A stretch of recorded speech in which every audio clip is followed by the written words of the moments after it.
नमस्कार मित्रांनो, आपल्याला माहीतच आहे की 19 डिसेंबरच्या जी.आर.नुसार संजय गांधी निराधार योजना आणि श्रावणबाळ सेवा राज्य निवृत्ती वेतन योजना या योजनेच्या लाभार्थ्यांना पैसे हे डीबीटीने मिळणार आहे।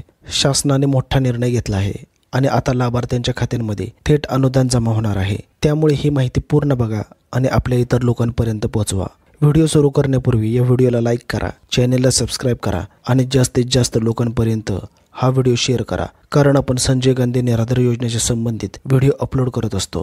तर वेळ न घालवता व्हिडिओला सुरू करूया। आता ही पेन्शन हे पैसे मिळवण्यासाठी तुम्हाला काय करायचे आहे, काय करणे आवश्यक आहे, आधार कार्ड बँक खात्याशी लिंक कसे करायचे, कोण करणार, असे अनेक प्रश्न तुम्हाला पडले असतील। तर त्यासाठी तुम्हाला फक्त एकच गोष्ट करायची आहे, ती म्हणजे आधार कार्ड व बँक पासबुकचे एक झेरॉक्स घेऊन तसंच तुमचा मोबाईल नंबर आधार कार्डच्या झेरॉक्सवर लिहून त्या झेरॉक्स तुमच्या जवळच्या तलाठी ऑफिसमध्ये जमा करायचे आहे। बघा, अजून एकदा सांगतो, आधार कार्डचे एक झेरॉक्स आणि पासबुकचे एक झेरॉक्स आणि आधार कार्डच्या झेरॉक्सवर मोबाईल नंबर लिहायचा आहे आणि तलाठी ऑफिसमध्ये जमा करायचा आहे। बस हेच फक्त काम करायचं आहे। बाकी सगळी प्रोसेस सरकारकडून केली जाते, त्यामुळे तुम्ही टेन्शन घेऊ नका।